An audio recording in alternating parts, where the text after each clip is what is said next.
Welcome to my YouTube channel. વિદ્યાર્થી મિત્રો, આજે આપણે ધોરણ 6 જે ગણિતમાં નવી બુક આવી છે ગણિત પ્રકાશ, એમાં ચેપ્ટર નંબર 1માં આગળના વિડીયોમાં આપણે પેજ નંબર 2 ઉપર જે વિચારો અને શોધો હતા એ જોયું.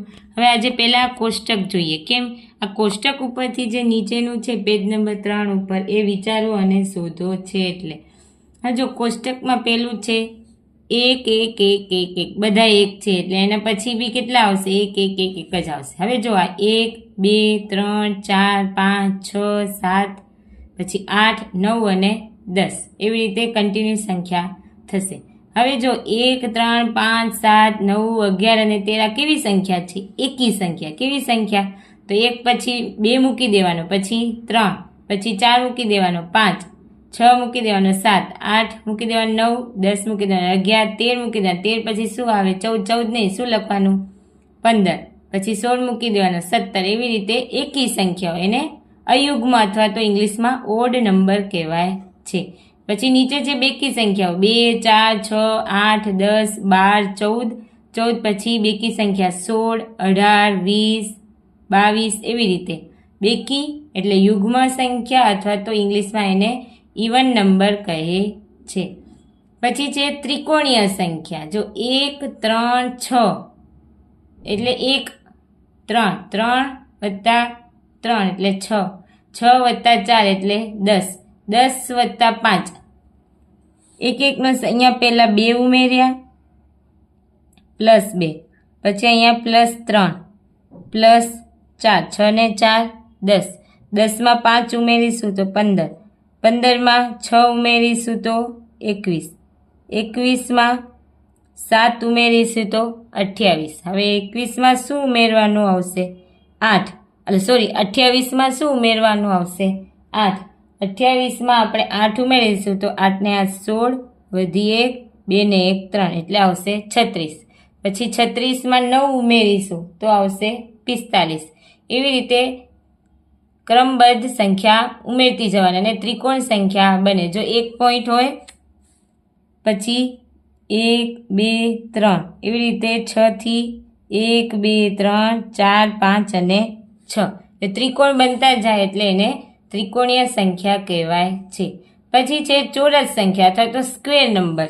તો જો આ 1નો વર્ગ, આ 2નો વર્ગ, આ 3નો વર્ગ, આ 4નો વર્ગ. વર્ગ એટલે શું થયું? એ સંખ્યાને 2 વાર ગુણવાની. 2 ગુણ્યા 2 તો 4 થાય, 3 ગુણ્યા 3 તો 9 થાય, 4 ગુણ્યા 4 કરવાનું છે એટલે 16. એવું નહીં કે 4 ધુ 8, એવું નહીં, એવું ના સમજતા હો, એ ભૂલ છે. 4 ગુણ્યા 4 વર્ગ એટલે સ્ક્વેર એટલે 4 ગુણ્યા 4 એટલે 16, 5 ગુણ્યા 5 એટલે 25, 6 ગુણ્યા 6 એટલે 36, 7 ગુણ્યા 7 એટલે 49. હવે આવશે 8 ગુણ્યા 8 એટલે 64. એવી રીતે આ ઘન સંખ્યાઓ છે. એક ઘન એટલે એક સંખ્યાને 3 વાર ગુણવાની. 1 ગુણ્યા 1 ગુણ્યા 1, એકને ગમે એટલી વાર ગુણીએ જવાબ કેટલો આવે? 1 જ આવે. 1 પછી કઈ સંખ્યા આવે? 2. 2 ગુણ્યા 2 ગુણ્યા 2 તો જો 2 ધુ 4, 4 ધુ 8 થઈ ગયું.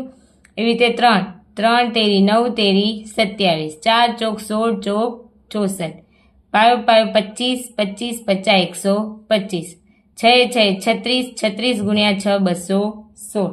પછી છે સત્તું સત્તું 49, 49 ગુણ્યા 7 કરશો તો 343 જવાબ આવશે. એટલે આગળ ઘન સંખ્યાઓ છે. પછી છે વિરહંક સંખ્યાઓ. વિરહંક સંખ્યાઓ એટલે શું? જો 1 વત્તા 1 કરીએ તો કેટલા થાય? 2 થાય. હવે 1 અને 2નો સરવાળો કરીએ તો 3 થાય, તો આ જવાબ આવ્યો. હવે 2 વત્તા 3નો સરવાળો કરીએ તો 5, તો જવાબ આવ્યો. એ રીતે 5 વત્તા 3નો સરવાળો કરીએ તો 8. એટલે આગળવાળી અને આ સંખ્યા એ બંનેનો સરવાળો કરવાનો એટલે આપણે પછીની સંખ્યા મળે.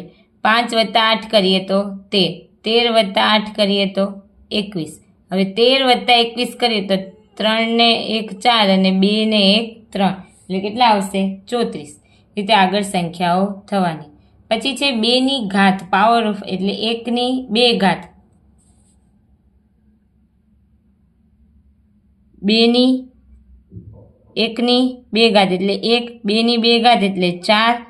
પછી અથવા તો આમ 1 એકુ 1, 2 ધુ 4, 4 ધુ 8, 8 ધુ 16, 16 ધુ 32, 32 ધુ 64, 64 દુ 128, 1 તેરી 3 થાય ને, 2 એકા 2, 2 ચોક 8 આવ્યું. આમાં ગુણાકાર, આમાં જેમ સરવાળો આવતો હતો ને એમ 2 એકા 1 દુ દુ, પછી 2 દુ 4, 4 દુ 8, 8 દુ 16, 16 દુ 32, 32 દુ 64. એવી રીતે ગણનો 1 તેરી 3, 3 તેરી 9, 9 તેરી 27, 27 તેરી 81. એટલે આ 27 ગુણ્યા 3 આવી રીતે 81 ગુણ્યા 3 કરીશું તો 243. એવી રીતે આગળ સંખ્યા વધતી જાય છે. એટલે આમાં આવે 3ની 1 ઘાત, 3ની 2 ઘાત, 3ની 3 ઘાત, અહીંયા આવે 3ની 4 ઘાત, એવી રીતે 3ની ઘાત, પછી 3ની 5 ઘાત, 3ની 6 ઘાત, એવી રીતે અહીંયા 2ની 1 ઘાત, 2ની 2 ઘાત, 2ની 3 ઘાત, 2ની 4 ઘાત, 2ની 5 ઘાત અને 2ની 6 ઘાત કીધું ને, અહીંયા 2ની ઘાત. હવે કીધું છે વિચારો અને શોધો. શું તમે કોષ્ટક 1ની દરેક શ્રેણીમાં પેટર્ન ઓળખી શકો છો? હા, હવે આપણે સમજી ગયા એટલે હવે આપણે લખીએ કે હા, અમે એ પેટર્ન શોધી શકીએ છીએ. તો જો હવે બીજો પ્રશ્ન કીધો છે, તમારી નોટબુકમાં કોષ્ટક 1ની દરેક શ્રેણીને તે શ્રેણીમાં આવતી પછીની 3 સંખ્યાઓ સાથે ફરીથી લખો અને દરેક શ્રેણી પછી તમારા પોતાના શબ્દોમાં લખો કે શ્રેણીમાં સંખ્યાઓ બનાવવા માટેનો નિયમ શું છે. તો અહીંયા તો શું છે? 1, તો અહીંયા 1, 1 અને 1, તો શું છે? બધા જ 1 છે, બધા જ 1 છે.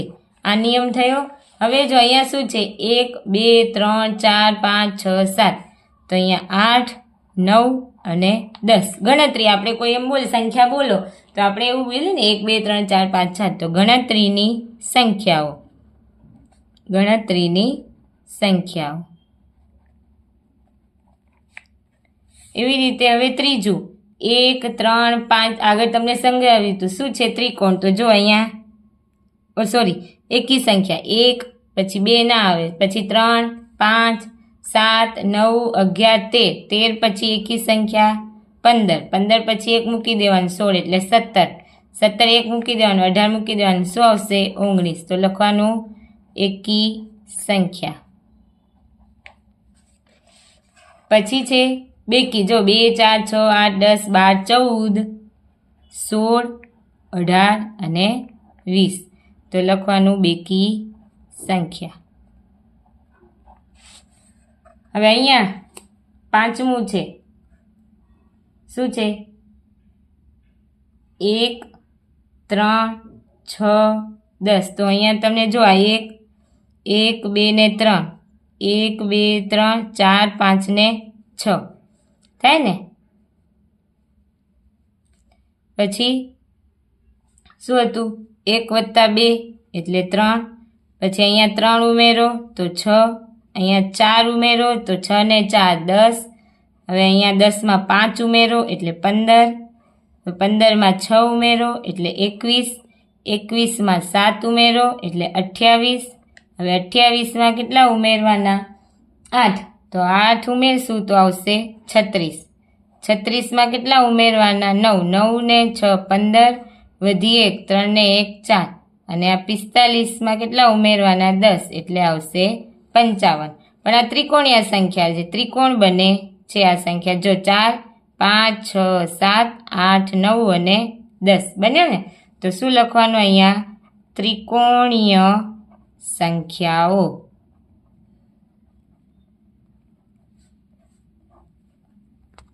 એવી જ રીતે હવે છઠ્ઠું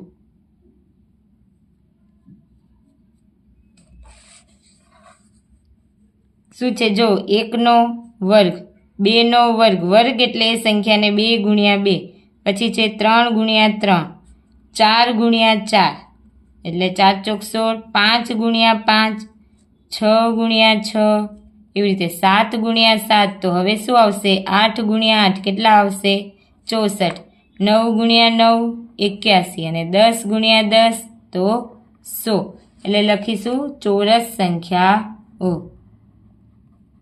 સ્ક્વેર નંબર, ચોરસ સંખ્યાઓ.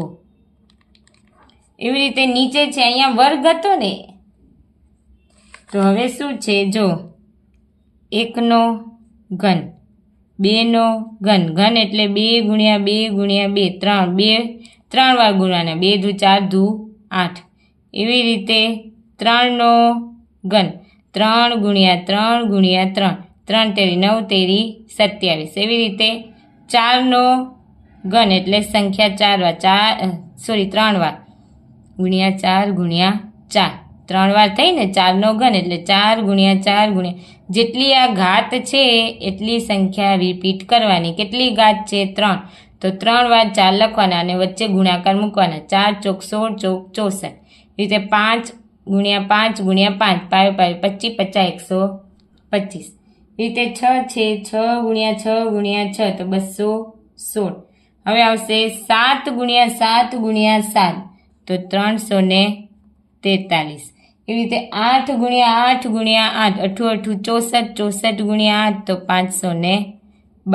એટલે આ એનો ઘન થયો. અને પછી આવશે 9 ગુણ્યા 9 ગુણ્યા 9, 9 9 81, 81 ગુણ્યા 9 એટલે 729. એટલે આવશે ઘન સંખ્યાઓ. ચલો હવે જોઈએ 8મો. શું કીધું છે અહીંયા? કીધું 1 વત્તા 1 કેટલા થાય? 2, 2 વત્તા 3 તો 5 થયા. આ 2નો સરવાળો એમ. હવે 5 વત્તા 3 તો 8 થયા ને? 8 વત્તા 5 13, 13 વત્તા 8 21. હવે આ 13 અને 21નો સરવાળો કરો. 13 અને 21, 4 અને 3. હવે 34 અને 21નો સરવાળો, 5 અને 5 એટલે 55. હવે 34 અને 55નો સરવાળો, 5 ને 4 9, 5 6 7 8 તો આવશે 89. એને કહેવાય વિરહાંક સંખ્યાઓ.